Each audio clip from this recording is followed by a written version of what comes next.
एक बार स्वामी विवेकानंद और जर्मनी के विद्वान प्रोफेसर पाल डायसन संस्कृत साहित्य पर चर्चा कर रहे थे। किसी कारणवश प्रोफेसर को बाहर जाना पड़ा। स्वामी जी पास पड़ी एक किताब उठाकर उसके पन्ने पलटने लगे। उसमें कविताओं का संकलन था। वो उसे पढ़ने में लीन हो गए।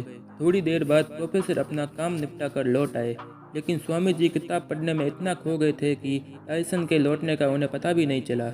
कुछ देर बाद डायसन को लगा कि स्वामी जी जानबूझकर उसे नज़रअंदाज कर रहे हैं।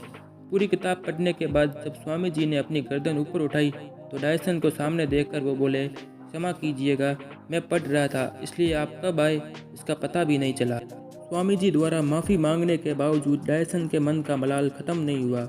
उन्हें यही लगता रहा कि स्वामी जी ने जानबूझकर उनकी उपेक्षा की है। स्वामी जी उनके मन का भाव जान गए और उन्हें दुख हुआ। डायसन को यकीन दिलाने के लिए वे किताब की कुछ कविताएं सुनाने लगे, लेकिन इसका उल्टा असर हुआ। कविता की पंक्तियां सुनने के बाद डायसन ने कहा, लगता है आपने यह किताब पहले भी पढ़ी है। डायसन के इस तरह सोचने का कारण यह था कि 200 पन्नों वाली किताब कोई व्यक्ति इतने कम समय में नहीं पढ़ सकता था। वे बोले, किताब की सारी कविताएं आधे घंटे में याद हो जाना मुमकिन नहीं है। इस पर स्वामी जी ने कहा, मिस्टर डायसन, जीवन में सबसे महत्वपूर्ण है एकाग्रता। एकाग्रता जितनी अधिक होगी आपका समय उतना ही कम लगेगा और काम का परिणाम भी ज़्यादा मिलेगा।